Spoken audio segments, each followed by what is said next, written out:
नमस्कार, मैं रवीश कुमार। आपका अंदाज़ा सही है कि क्या कहने जा रहा हूँ, लेकिन गुजारिश है कि जो भी कह रहा हूँ उसे धीरज के साथ सुनिएगा।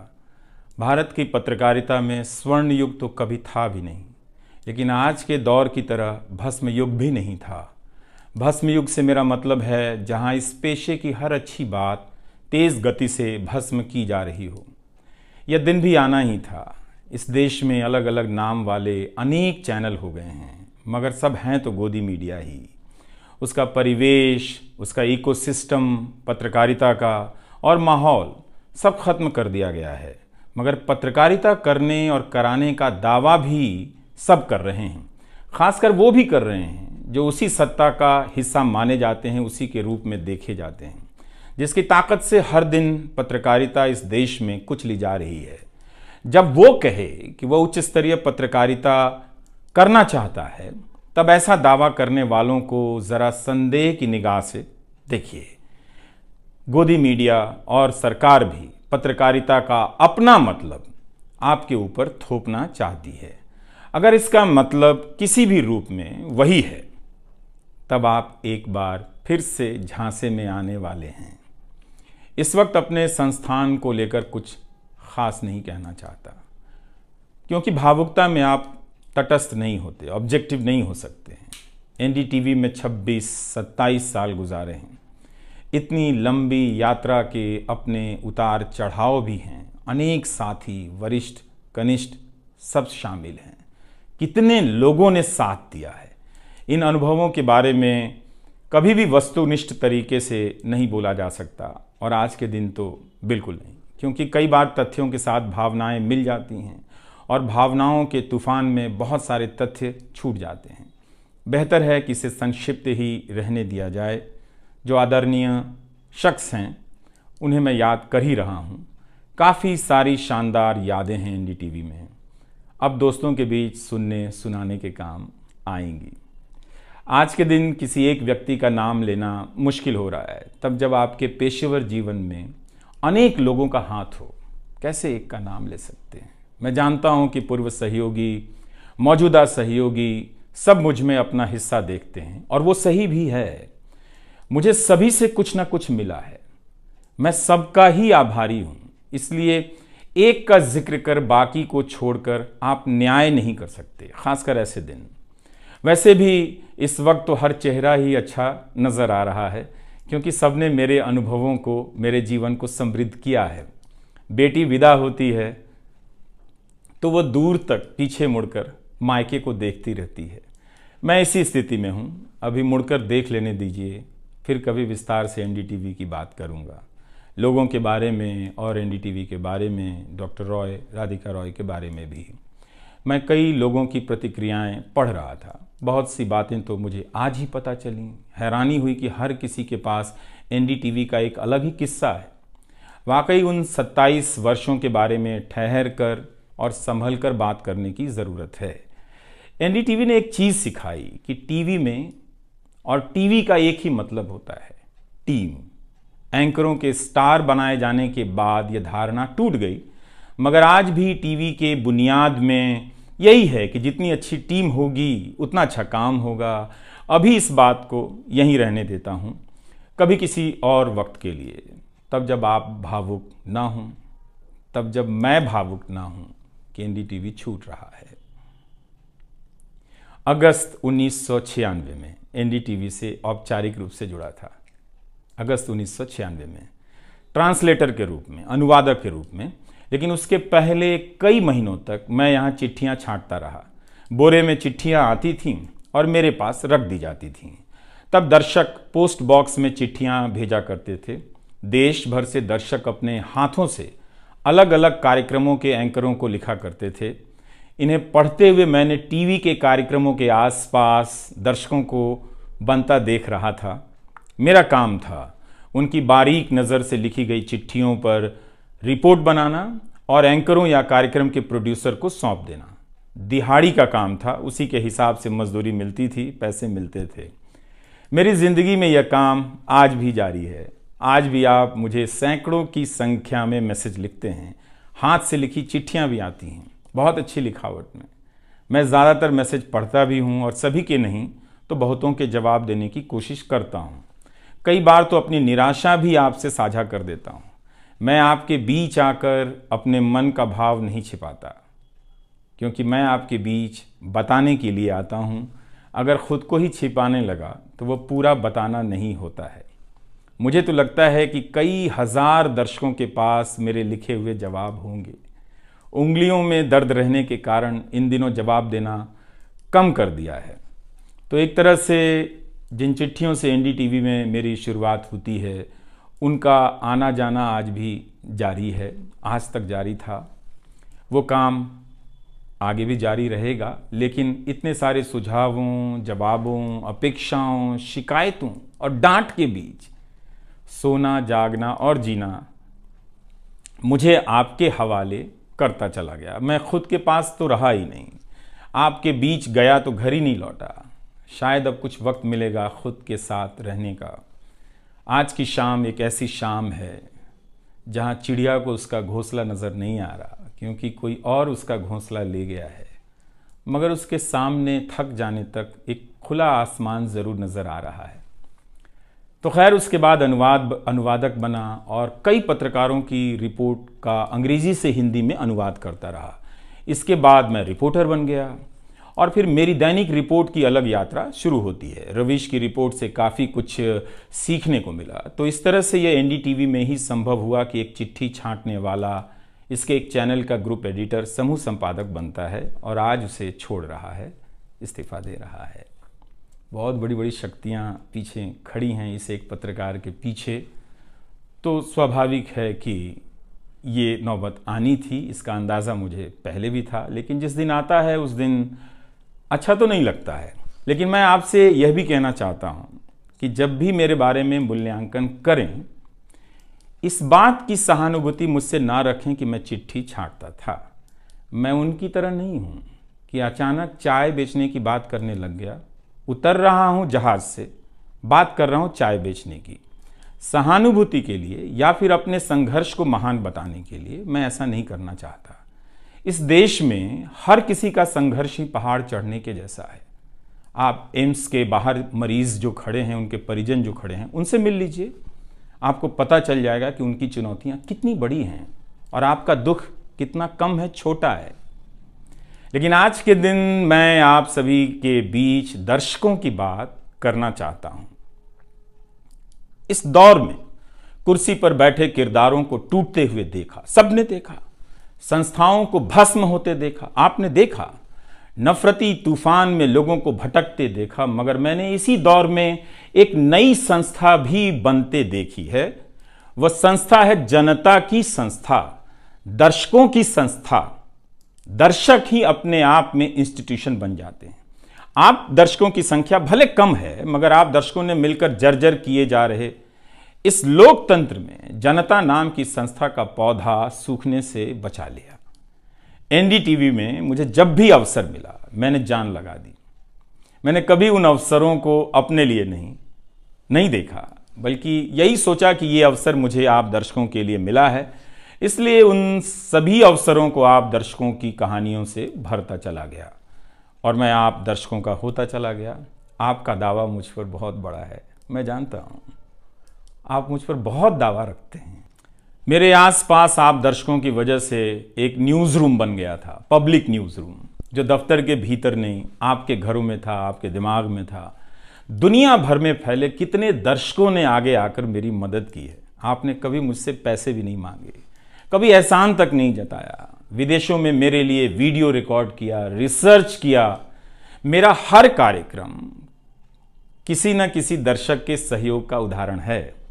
आप दर्शकों ने मेरी जानकारियों को दुरुस्त किया है, गलती की है तो डांटा भी है और काफ़ी कुछ उसमें जोड़ भी दिया है। कई सारे एक्सपर्ट, कई सारे छात्र, कई सारे प्रवासी भारतीय, स्थानीय भारतीय दर्शक बनने के साथ साथ मेरा साथ दे रहे थे और पत्रकार भी बन रहे थे और इस पेशे के एक छोटे से द्वीप को बचा रहे थे।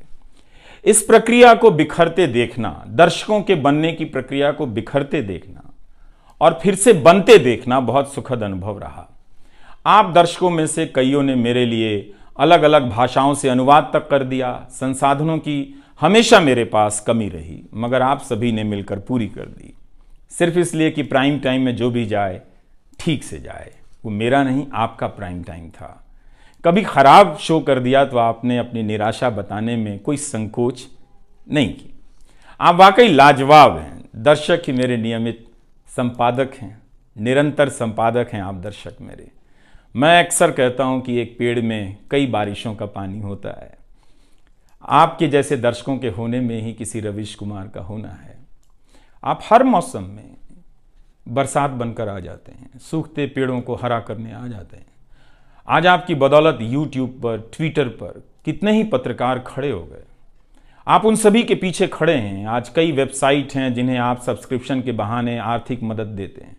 जब लोकतंत्र में एक भी संस्था नजर नहीं आ रही थी, अदालतें कमजोर नजर आ रही थी, आ रही हैं, आप दर्शक नजर आ रहे थे। आज के दौर में आप ही पत्रकारिता के सबसे बड़े संस्थान हैं। पत्रकारिता अब संस्थानों में नहीं बची है, आप जैसे दर्शकों के बीच बची हुई है, जिनकी मदद से आज पत्रकार सवाल पूछ रहे हैं। यही आपका इस वक्त में सबसे बड़ा योगदान है।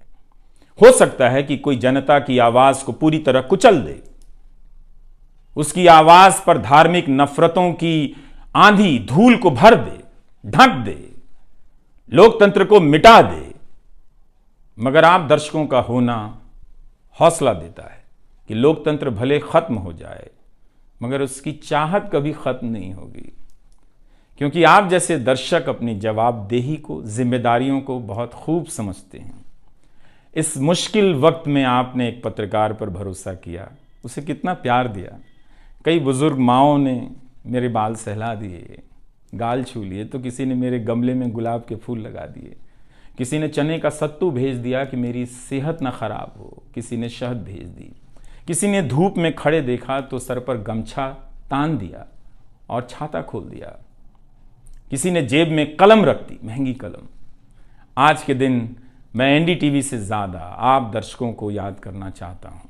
आपके बिना मैं कुछ नहीं कर पाता। मुझे आप दर्शकों पर नाज है। कई बार लगता है कि मैं संस्था का कम, आप दर्शकों का प्रतिनिधि ज़्यादा हूँ। मुझे काम करने की आज़ादी मिली संस्था में, निर्बाध आज़ादी, और उस आज़ादी को मैंने हमेशा संभाल कर रखा, क्योंकि आपकी तेज नज़र मुझ पर थी। खुद को काफी संभाला कि कुछ गलती ना आ जाए, कुछ मुझसे चूक ना हो और मुझ में अहंकार ना आ जाए और बदले में आज़ादी चली जाए। मेरे आगे दुनिया बदलती रही, मगर टेस्ट मैच के खिलाड़ी की तरह पिच पर टिका रहा। पर अब किसी ने मैच ही खत्म कर दिया है, उसे T20 में बदल दिया है। जनता को चवन्नी समझने वाले जगत सेठ हर देश में हैं, इस देश में भी हैं। अगर वो दावा करें कि आप तक सही सूचनाएं पहुंचाना चाहते हैं, तो इसका मतलब है कि डॉलर अपनी जेब में रखकर आपकी जेब में चवन्नी डालना चाहते हैं। पत्रकार एक खबर लिख दे तो जगत सेठ मुकदमा कर देते हैं और फिर सत्संग में आकर प्रवचन भी देते हैं कि वे पत्रकारिता का भला चाहते हैं। आप दर्शक इतना तो अपना भला समझते होंगे। इसलिए आज मैं अपने संस्थान से ज़्यादा आप दर्शकों को याद करना चाहता हूं। मुझे हमेशा लगता था कि हिंदी का पत्रकार छत क्यों नहीं छुपाता है। ऐसा क्यों है? हिंदी पत्रकारिता के कई श्रेष्ठ संपादकों, पत्रकारों के कार्यों पर निगाह रहती थी।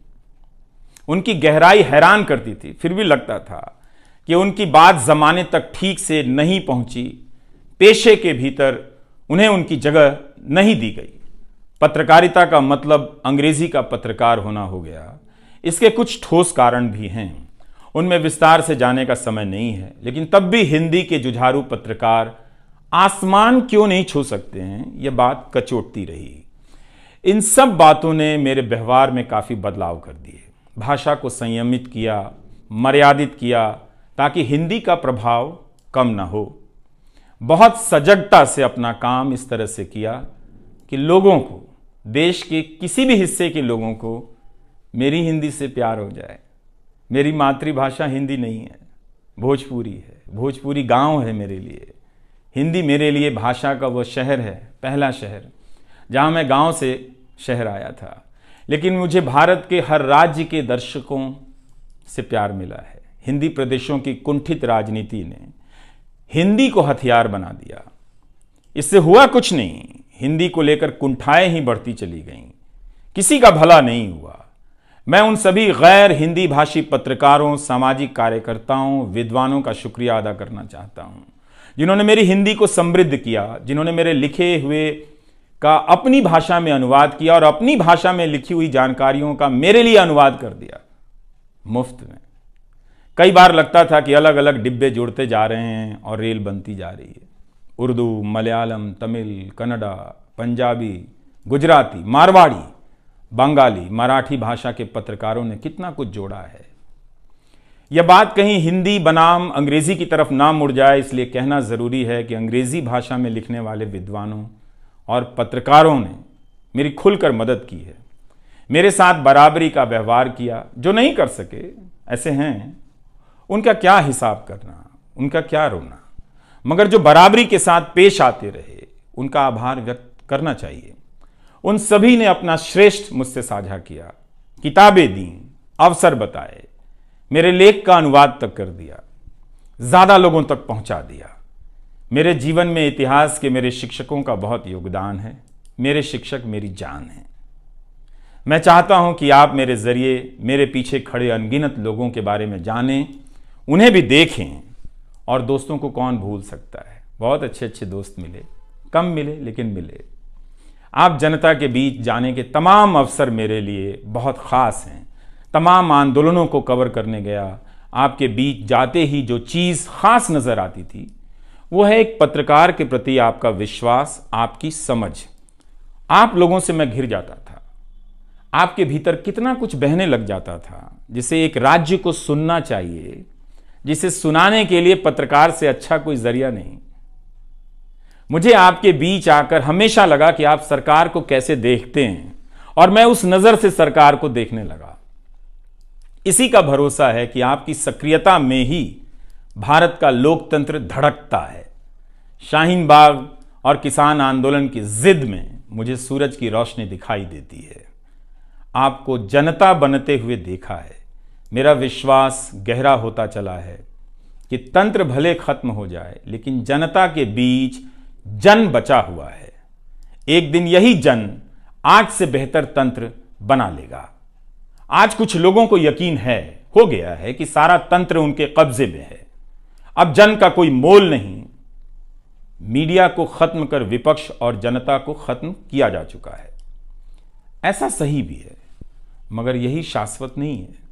एक ना एक दिन जब लोग अपनी नफरतों से जर्जर हो जाएंगे, उनकी नफरतें उनके शरीर से दरकने लग जाएंगी, तब उन्हें किसी नई जमीन की तलाश होगी, किसी पत्रकार की याद आएगी।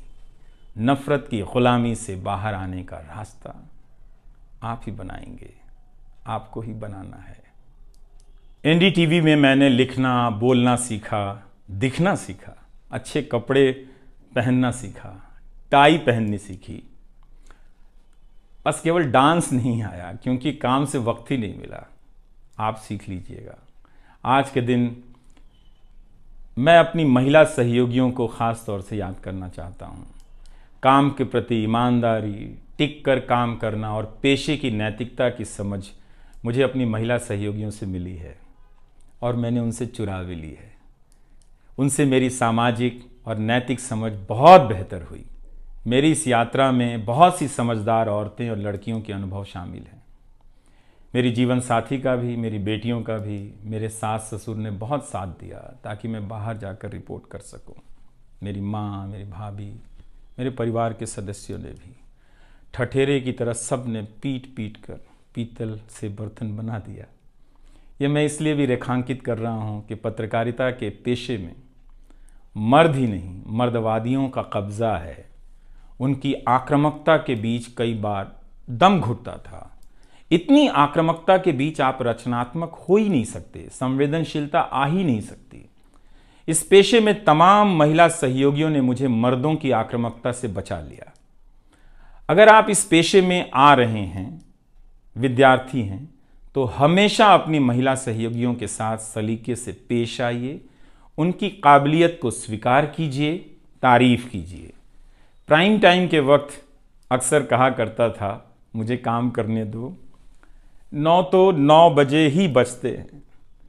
सुबह उठते ही मेरे दिमाग में रात के 9 बजने लग जाते थे। मैं टाइप करने लग जाता था, रोज़ 5000, 6000, 7000 शब्दों की टाइपिंग। अब शायद 9 ना बजे, प्राइम टाइम ना हो। मुझे पता नहीं था, पता नहीं है कि अब 9 बजे क्या करूँगा। मुझे टीवी से बहुत प्यार है, इस माध्यम से दिल लग गया था, शायद इसी वजह से दिल टूट रहा है। वो लाल माइक याद आता रहेगा, अब वो लाल माइक नहीं होगा। मैं जानता हूँ कि आप दर्शकों की आदतों में मैं शामिल हो गया हूँ। आप काफ़ी तकलीफ़ में थे कि मेरा क्या होगा, मैं क्या करूँगा, मैं प्राइम टाइम क्यों नहीं कर रहा हूँ। मुझे लगा कि चुपचाप किनारे हो जाना चाहिए, धीरे धीरे मेरे नहीं होने की आदत आपको डाल देनी चाहिए। इसलिए कई दिनों से प्राइम टाइम नहीं कर रहा था, ताकि आप मुझे कुछ भूल सकें। मगर आप हैं, मानते ही नहीं हैं। हर रात 9 बजे के बाद मैसेज करने लग जाते हैं कि कहाँ हो, बीमार तो नहीं हो, सब ठीक तो है, एनडीटीवी में क्या चल रहा है, आप अच्छे हैं। तो भारत का मीडिया स्पेस बदल चुका है। उन हज़ारों युवाओं की सोचिए जो पढ़ाई पत्रकारिता की कर रहे हैं, लाखों रुपए लगा रहे हैं, मगर उन्हें काम दलाली का करना पड़ेगा, क्योंकि इसके लिए अब कोई सांस्थानिक जगह नहीं बची है। इसी के बीच जो आने वाले पत्रकार हैं, जो इस वक्त पत्रकार हैं, सभी को जूझना है। कोई घुट रहा है तो कोई इस पेशे को छोड़ रहा है। कई लोग कहते हैं कि नौकरी की मजबूरी के अलावा पत्रकार बनने की कोई दूसरी शर्त नजर नहीं आती, कोई उत्साह नहीं है। यहां तो जस्टिस तक कह रहे हैं कि जमानत देने पर जजों को टारगेट किए जाने का डर लगता है। जब जज को ही डर लगता है, तब फिर इस दौर में यह बोलना भी गुनाह है कि मुझे डर नहीं लगता है। एक डरा हुआ पत्रकार मरा हुआ नागरिक पैदा करता है। इसलिए बोला कीजिए कि हमें डर नहीं लगता है। आप उस देश के नागरिक हैं जिसने नंगे पांव ब्रिटिश साम्राज्य को घुटने पर झुका दिया। कोई कारण नहीं कि मैं आप पर भरोसा ना करूं कि एक दिन आप गोदी मीडिया की इस गुलामी से बाहर आएंगे। आप हमेशा इस गुलामी में नहीं रह सकते। इसकी गुलामी से आपको लड़ना ही पड़ेगा। यह सबकी लड़ाई है। इस लड़ाई के बिना आप दुनिया में सर उठाकर नहीं चल सकते। आपकी यही पहचान होगी कि आजाद देश के गोदी मीडिया के गुलाम हैं। इसके खतरे की गंभीरता को समझिए। कानून की आड़ में अब अधिकार कुचले जा रहे हैं, अभिव्यक्तियों को रौंदा जा रहा है, ताकि सारे अवैध काम वैध नजर आए। इस समय मेरे रास्ते निश्चित नहीं हैं, निश्चित हैं तो सिर्फ हौसला है। उसका भी क्या भरोसा, कभी आसमान में होता है, कभी पाताल में। एक YouTube चैनल बनाया है रवीश कुमार ऑफिशियल, और फेसबुक पेज भी है रवीश का पेज। इसे सब्सक्राइब कीजिएगा। अब मैं YouTube पर ही नज़र आऊँगा, एनडीटीवी इंडिया पर नहीं। किसी संस्था के साथ मर्यादाएं बहुत अलग होती हैं, फ्रीलांस और आज़ाद जीवन की अलग। लेकिन इस बार परिवार के साथ थोड़ा वक्त बिताना चाहता हूँ, जीना चाहता हूँ। मैंने इस्तीफ़ा दे दिया है। नमस्कार, मैं रवीश कुमार अब आपको उस चैनल पर सुनाई नहीं देगा। नमस्कार, मैं रवीश कुमार।